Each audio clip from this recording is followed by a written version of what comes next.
O vídeo já vai começar, mas antes, não se esqueça de curtir, comentar, compartilhar, se inscrever e ativar o sininho. A IPF agradece.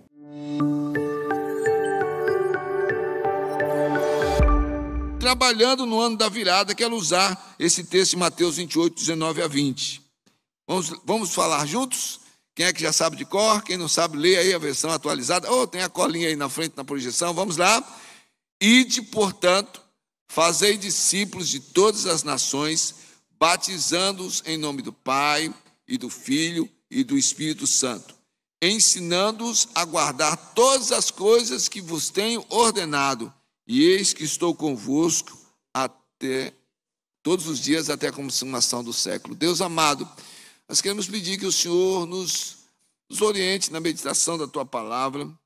Ó Deus, que o Senhor nos leve a ouvirmos a voz do Teu Filho, hoje, Senhor, nos dando esta comissão como igreja, entendendo que é uma ordem que o Senhor dá, que é a vida da igreja, que é o propósito da igreja.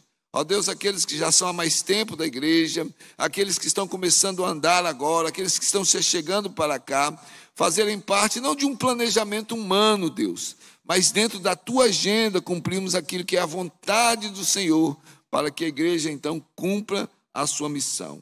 No nome de Cristo Jesus. Amém.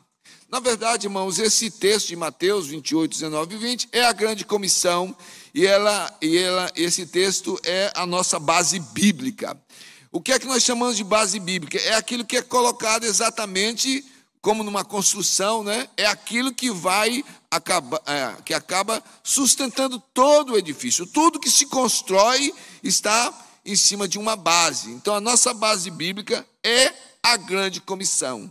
Então, eu preciso olhar para isso e entender que não faz parte de um planejamento puramente humano, o resultado de um trabalho pastoral abençoado pelo conselho da igreja, assimilado pela junta diaconal, e aí, então, durante algum tempo, a gente desenvolver, não, esta é a pegada da igreja. Nós vivemos para isso. Então, a nossa base bíblica, você que está chegando agora, você que é da liderança, internaliza isso, não somente no sentido de memorizar para repetir de uma forma decorada, é viver isso, é encarnar cada uma dessas palavras de Cristo Jesus, porque Ele é o comandante da nossa igreja evangélica, esparramada por todo o mundo, e este comandante dá uma ordem. Nós precisamos entender que nós não fazemos outra coisa senão obedecer dentro daquilo que nos é ordenado pelo nosso comandante. Aí qual é o nosso tema? Lê comigo, projeta aí, você fala, porque também tem que saber daqui a pouco, sabe, de coração. Esse decor significa de coração. Qual é o nosso tema? Nosso tema é o Evangelho, as boas novas que transformam. Então, nós estamos desenvolvendo isso para que toda a igreja entenda que o evangelho que nós pregamos faz diferença. Teremos o 41º encontro de casais com Cristo que está vindo aí pela frente. Já vários casais que trabalham no ECC, outros serão convidados. Mas qual é a nossa oração? Senhor, alcança com o evangelho, restaura casamentos. Ó Deus, alcança com o evangelho, converta vidas. Então, aqueles que já se encontraram com Cristo Jesus estão dizendo, olha, nós fomos transformados pelo Evangelho. E esse é o nosso tema. Nós cremos que o Evangelho são as boas novas que transformam. Nós temos uma missão. E eu pergunto para a igreja, por enquanto escrito aí na frente, está no boletim, está no site, mas você precisa encontrar com alguém na rua e a pessoa perguntar para você, escuta, qual é a missão da igreja? Qual é a missão da igreja presbiteriana de Fortaleza? Qual é a nossa missão como igreja? Chamados para servir, evangelizando. Eu quero ouvir a igreja, vamos lá de novo?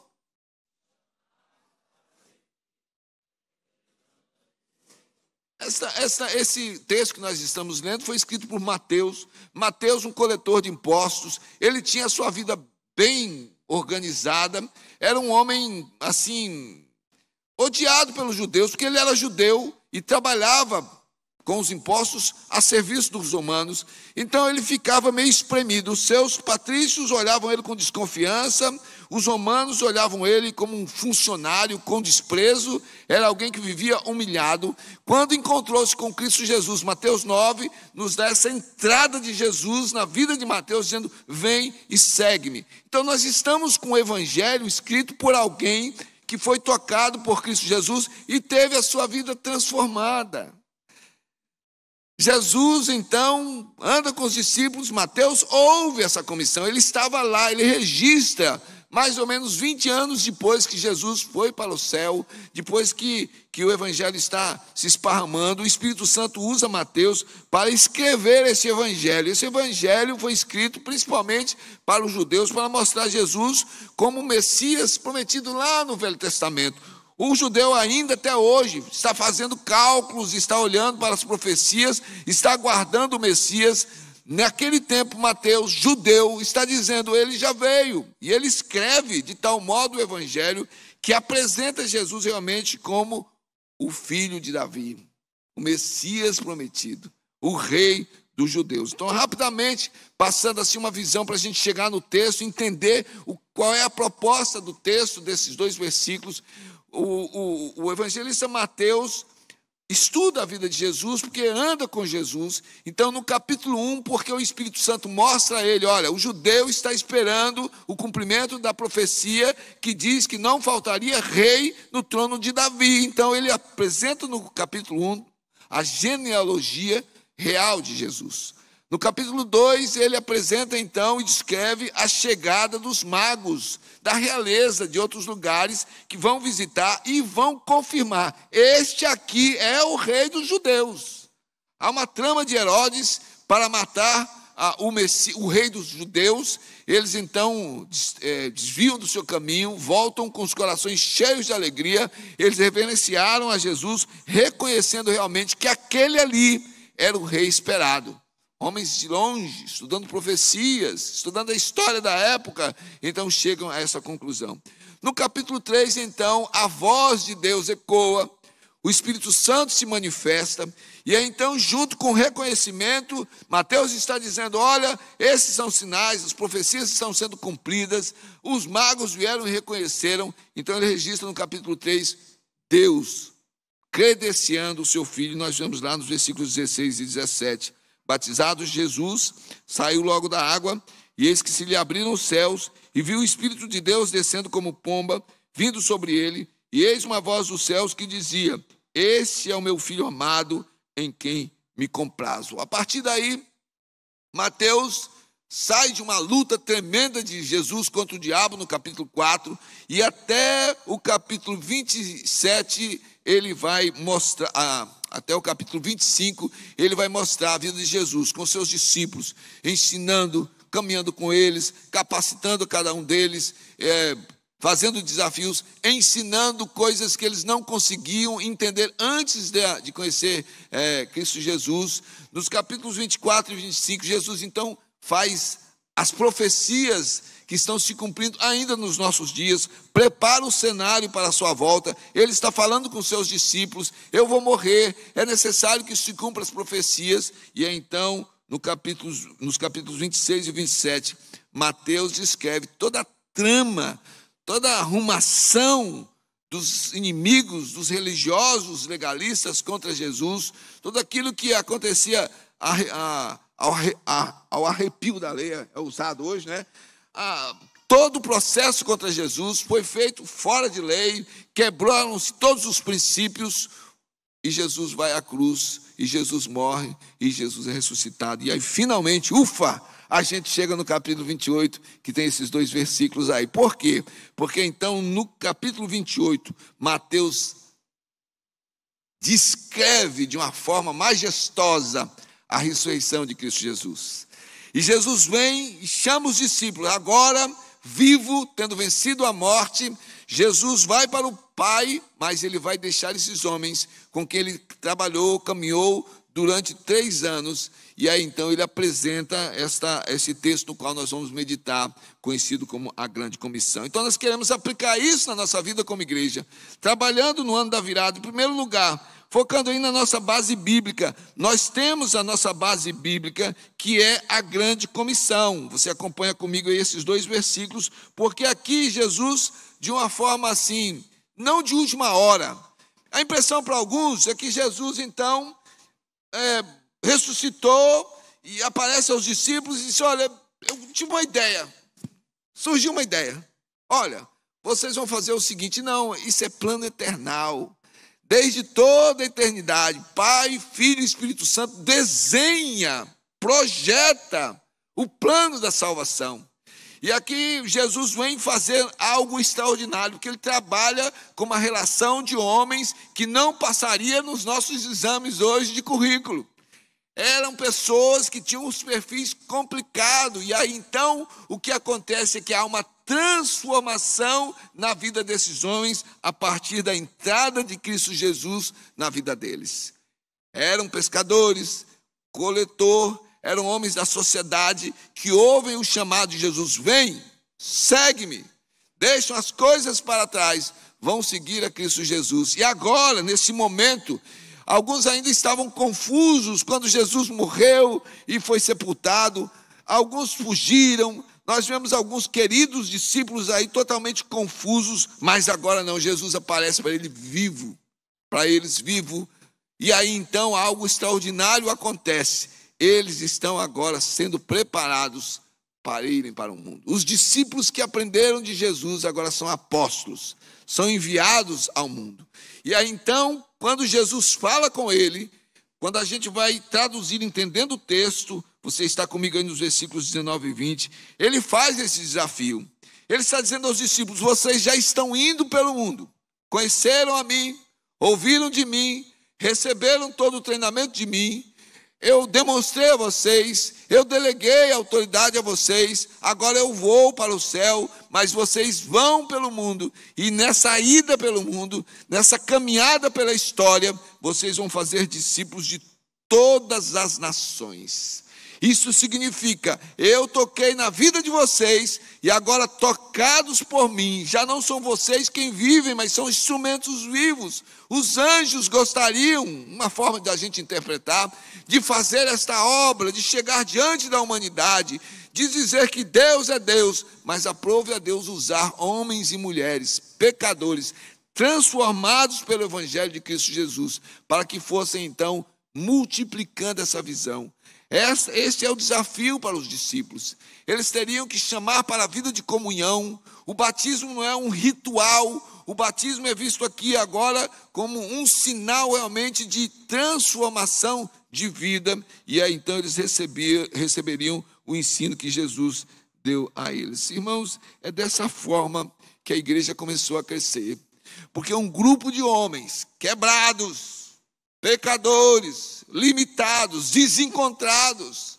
Até pouco tempo Jesus de vez em quando os repreendia. Geração incrédula, a fé é fraca. O que é que vocês estão conversando, essa competição entre vocês? Até quando eu vou sofrer isto? Pedro, quem eu sou? O Senhor é o Filho de Deus. Bem-aventurado foi o Espírito Santo que revelou a você. Agora convém que, cumprindo as profecias, eu passe pelo sofrimento. Jesus, o Senhor, de jeito nenhum, afasta de mim, Satanás. A variação desses homens vai encontrar o seu fim, porque agora eles são transformados por obedecerem esta comissão. É uma missão. Missão dada, missão cumprida, nesse sentido a gente pode dizer. Jesus nos dá uma missão como igreja através desse primeiro passo com os seus discípulos. E aí então deveria, e surgiu no coração de cada um deles, a disposição de cumprir essa missão e alcançar a outros, e a outros, e a outros mais. Dentre estes alcançados, vamos encontrar Saulo de Tarso, perseguidor da igreja, que tem a sua vida também transformada, porque a missão está sendo cumprida pelos discípulos, a princípio com medo, quando o Espírito Santo revela e diz: olha, é Paulo, e aí eles estão com medo, é um perseguidor. Difícil olhar para alguém que estava respirando ódio, com um documento na mão, para matar discípulos, de repente prostrado, humilhado, não fazendo caso de toda a bagagem que tinha do seu preparo religioso, confessando Jesus como o centro da sua vida, disposto a pregar Jesus crucificado e anunciar a volta de Jesus, enfrentando com galhardia e coragem, aproveitando cada uma das oportunidades, porque foi alcançado por gente que cumpriu a grande comissão. E se alinhou a eles e passou a cumprir a grande comissão. Olha que palavras extraordinárias o apóstolo Paulo vai escrever a respeito deste evangelho maravilhoso em Romanos capítulo 1, versículos 16 e 17. Romanos 1, 16 e 17. Pois não me envergonho do evangelho, porque é o poder de Deus para a salvação de todo aquele que crê, primeiro do judeu e também do grego, visto que a justiça de Deus se revela no evangelho. Este evangelho que transforma, ele faz uma mudança que ninguém consegue mudar. É o coração duro, é o coração frio, calculista, legalista, pagão, porque está escrito na palavra, de fé em fé, que revela o caminho para o homem e para a mulher, que o justo viverá é pela fé. Agostinho foi alcançado por isso. Lutero foi alcançado por isso.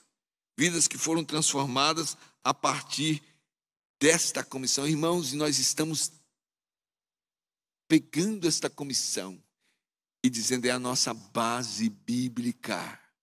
A igreja precisa entender isso em nome de Jesus. Nós, pastores, os presbíteros, os diáconos, os líderes de sociedades e ministérios, nós precisamos entender, nós já temos uma missão.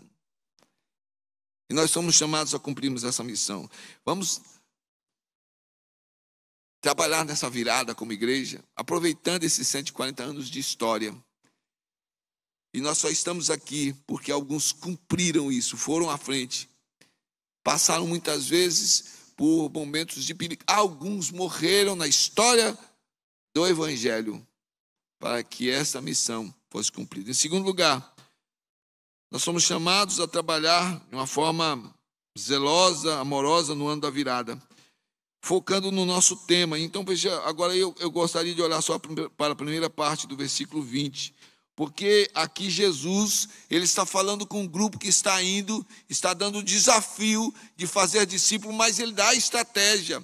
E veja aí que ele diz, ensinando-os a guardar. Olha, nós temos então algo que ele já nos deu através dos discípulos. Nos passos iniciais da igreja primitiva, a pegada era a seguinte: eles andavam na doutrina dos apóstolos.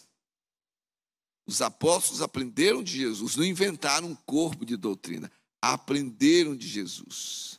Velho Testamento, a promessa, a história se movimentando, o mundo sendo preparado para a chegada de Jesus. Jesus se manifesta, é o Deus encarnado, chama esses homens, ensina esses homens. Agora ele está dizendo, agora vocês vão ensinar tudo aquilo que vocês ouviram de mim. E é com isso, irmãos, que vão surgir os evangelhos, é com isso que vão surgir as cartas. Quando alguém enfrentava, quando alguém ameaçava um homem como Paulo, quando alguém queria matar um desses discípulos, quando alguém queria atingir e acabar com um desses homens, não era somente um homem. Em Paulo nós vemos as cartas pastorais.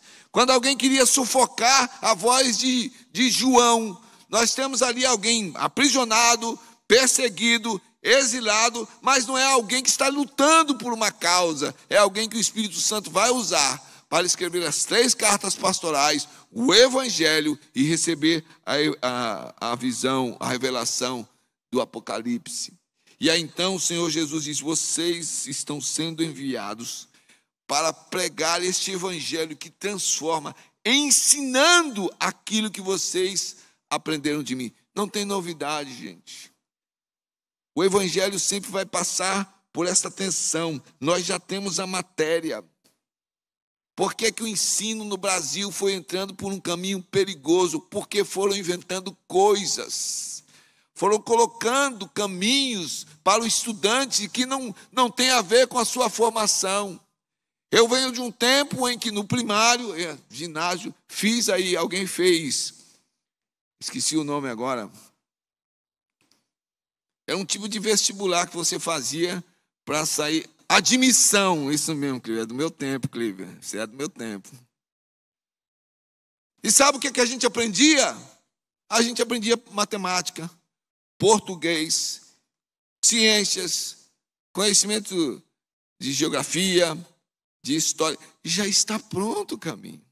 É o ensino, é o que precisa realmente formar aqueles que vão andar pela sociedade para desenvolver as suas profissões, inventar um tanto de coisa. E nós temos, por exemplo, um dos piores sistemas educacionais do mundo. Nós já temos o ensino pronto. O Senhor Jesus é quem deu, o Espírito Santo é quem revelou. Então o que ele está dizendo aqui, não tem que inventar, ensina aquilo que vocês receberam de mim. E é interessante que nesse ensino, a expressão que Jesus usa aqui é guardar todas as coisas. Então não é somente aprender, mas apreender. Trazer para dentro da sua mente, do seu coração, aquilo que é a revelação de Cristo Jesus, de tal forma que a pessoa então agora vive esse evangelho que o transforma numa nova criatura. É alguém que precisa mostrar, os seus discípulos mostravam isto. Eram homens simples, alguns como foram chamados de indoutos, e agora se levantam para enfrentar homens e feras.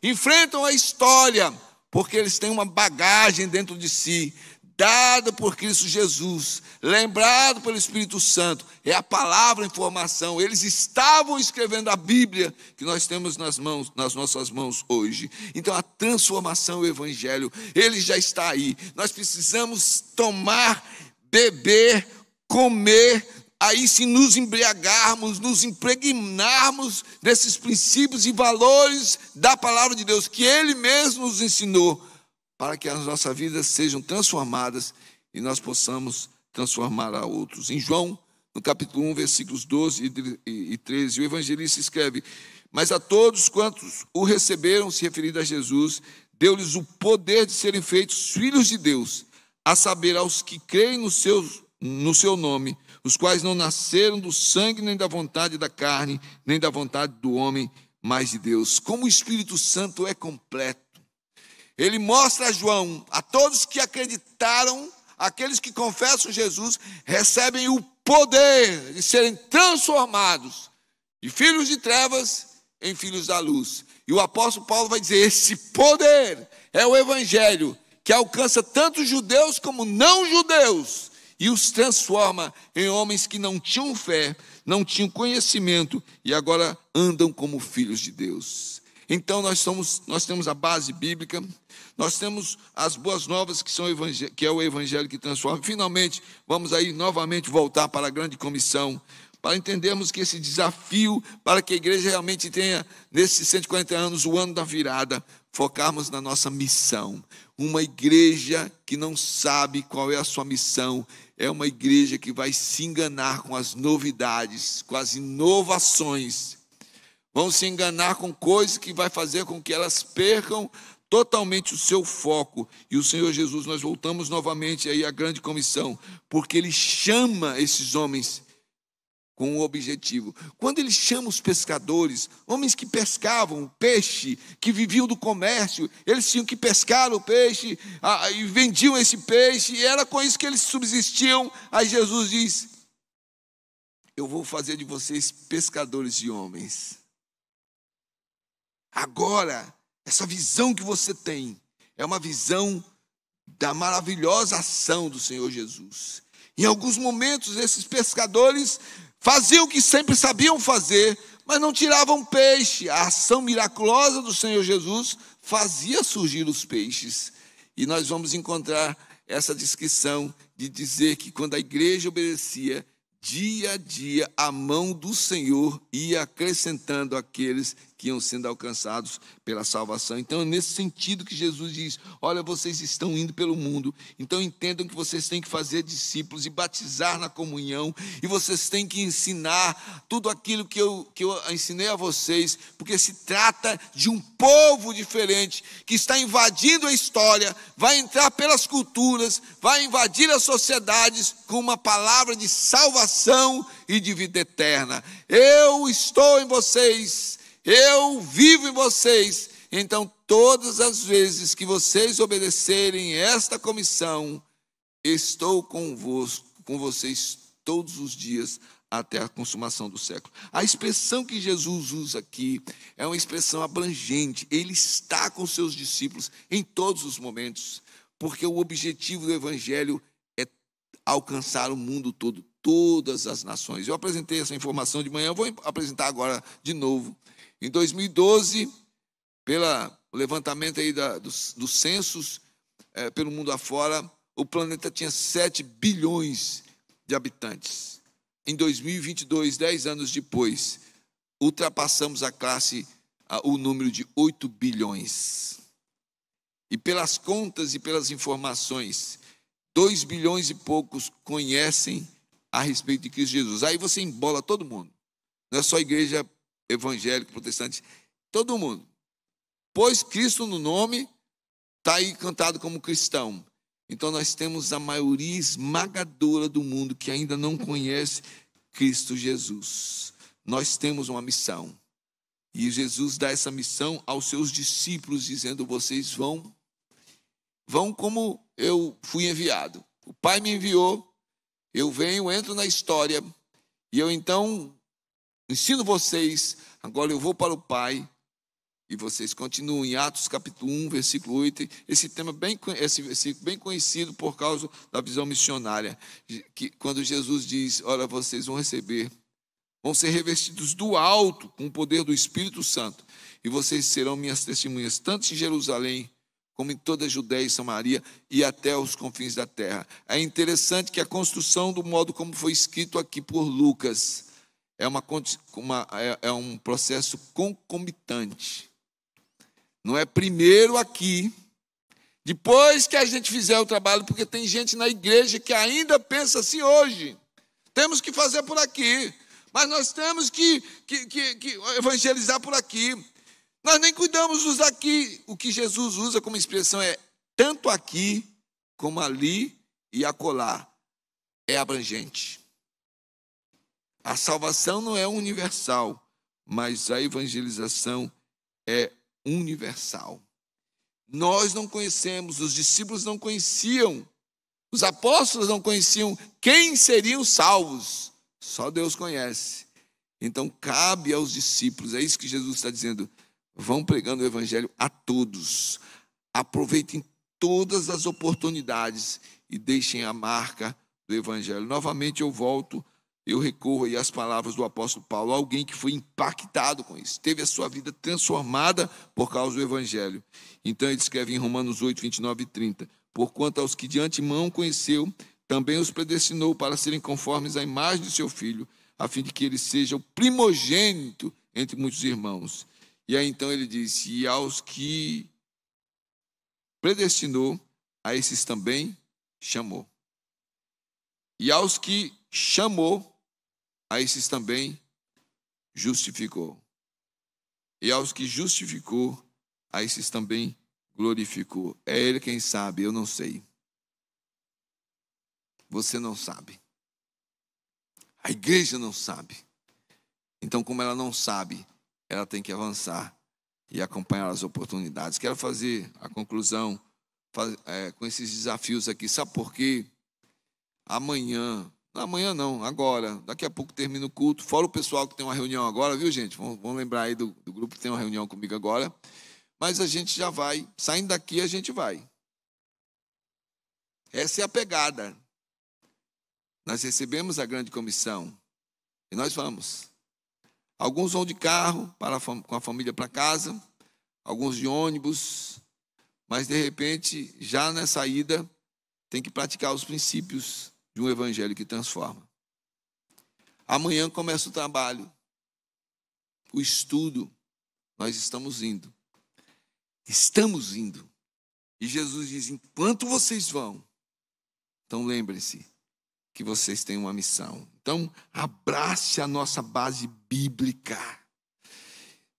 Mateus 28, 19 e 20 tem que estar na mente e no coração das nossas crianças, dos nossos adolescentes, dos nossos jovens e dos nossos anciãos. E eu volto a dizer, não como um decoreba, mas nesse ano de virada, é para fazer parte do desafio de nós sermos essa igreja que evangeliza, que discipula, uma igreja de visão missionária, que está com essa pegada, esse desafio nas sociedades, nos ministérios e nas lideranças. Há projetos dentro do planejamento.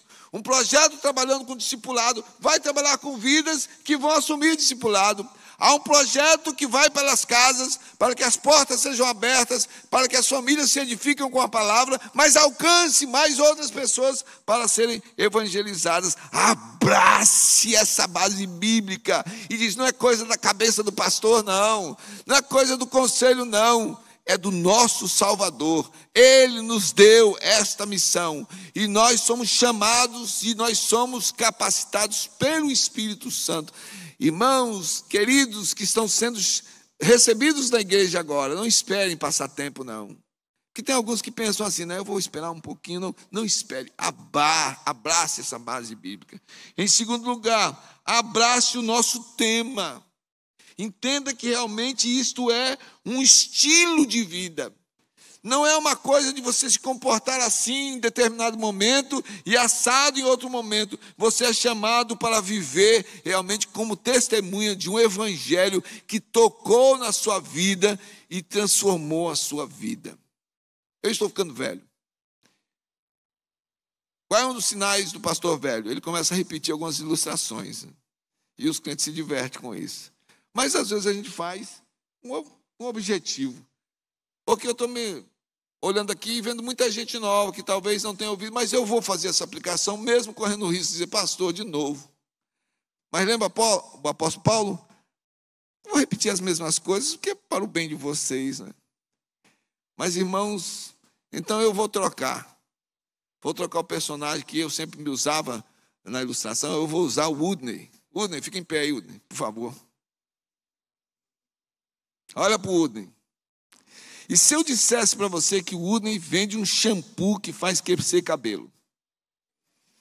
O Tiago, fica em pé aí, Tiago. Olha lá. Outro é também representante desse shampoo, né? E aí então o Tiago vai dizer, olha, eu represento esse shampoo há 10 anos. Pode sentar, Tiago. Pergunta simples. Você compraria esse shampoo? Você levaria esse shampoo para um careca da sua casa?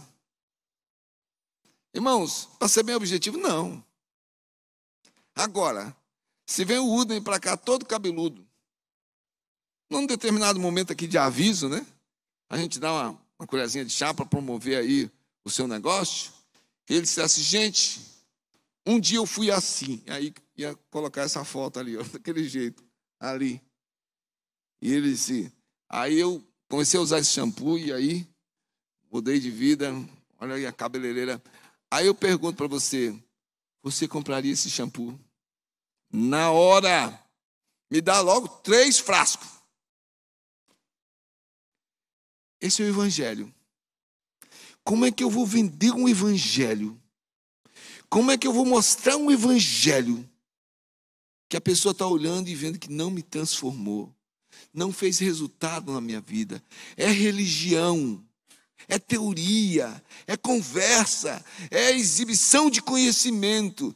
Nós olhamos para o evangelho e acreditamos que realmente é boa notícia, vai mudar a nossa vida, nos mostra uma eternidade futura que não teme nem mesmo a morte. É isso que pega um Pedro covarde, negando, se escondendo em ser alguém que se levanta para, segundo a tradição, morrer crucificado de cabeça para baixo, mas avança com o evangelho, porque ele diz, ele mudou o meu viver. Abrace esse tema. Diretorias de sociedade e ministérios. Quando estiver planejando, quando você estiver ali, sabe, levando a sua sociedade, ande por esse caminho. Tem a ver o quê? É isso que nós estamos aqui gastando um tempo para estabelecer. Tem a ver o quê com o nosso tema? Tem a ver o que com esse evangelho? O que é que nós vamos fazer para apresentar aqui e as pessoas vão chegar e vão participar? Não estou dizendo aqui que nós não devemos ter os nossos momentos de confraternização. De jeito, não estou nem ficando maluco. Faz parte do nosso perfil. Nós somos conhecidos, não é? Aí pelos turistas e nosso modo de receber é tuchando comida, fazendo festa. Simples, mas abastado. Fazemos, é o nosso jeito. A igreja se movimentando com esporte. Jovens, que legal, ontem chego tarde, aí encontro vocês aí ainda na confraternização. Beleza, mas nós temos na confraternização gente que não conhece Jesus. Precisa ter uma pegada para alcançar essa moçada. E finalmente, abrace a nossa missão. Você foi chamado por Jesus e Ele chamou você e diz: eu vou fazer você um pescador de homens. Gente, pense numa pessoa que não pode ser chamada de pescador. Sou eu. Meu filho Tiago pesca. Lá no sul, o pastorado ia para dentro daqueles rios lá e eu nunca tinha tempo. Um dia me levaram. Eu sei, né, Valtenir? O pessoal gosta. Mas a gente ficar dois barcos lá no meio do rio, não podia nem conversar. Peguei nada. Aliás, ninguém pegou, né, Tiago? Aquela vez tinha, acho que a traíra lá, piranha, né? Peguei um peixe que veio pela metade sangrando. Aí que disseram, tem piranha aqui. Eu fui no rio, fiquei com os irmãos, mas eu posso dizer que eu sou pescador? Não posso, gente. Sabe por quê? Vão querer ver as fotos. Pode chamar de pescador quem não pesca nenhum peixe. O Senhor Jesus diz que nós somos chamados para sermos pescadores de homens. Pode ser chamado de pescador de homem quem nunca alcançou uma pessoa para Jesus. E eu não quero chatear você com isso. Eu quero desafiar, motivar nós nessa motivação de alcançar pessoas para Cristo Jesus. Quero encerrar trabalhando no ano da virada, avançando na caminhada até 2026 e continuando até Jesus voltar. Ou Ele volta, ou Ele nos chama. Mas que bom se nós estivermos diante do Senhor Jesus, seja de um jeito ou de outro, dizendo: Senhor, missão dada, missão cumprida. Aí sim, vale a pena dizer isso, porque o resultado é a volta de Cristo Jesus. Em Mateus 24, versículo 14, ele diz: e será pregado esse evangelho do reino por todo o mundo para testemunho a todas as nações. E então virá o fim. Quando a igreja obedece, e ela vai com a grande comissão, e ela mostra que o evangelho transforma realmente, e os seus crentes se transformam em divulgadores do evangelho, esse evangelho vai se esparramando. As nações serão alcançadas. Ninguém pode calcular a volta de Jesus. Não pode. Jesus diz isso. Mas nós temos uma dica que Jesus dá. Quando o evangelho chegar à última nação que não tinha ouvido falar dele, as trombetas vão soar e ele vai voltar. Para mais informações e novidades, siga as nossas redes sociais e fique por dentro de tudo.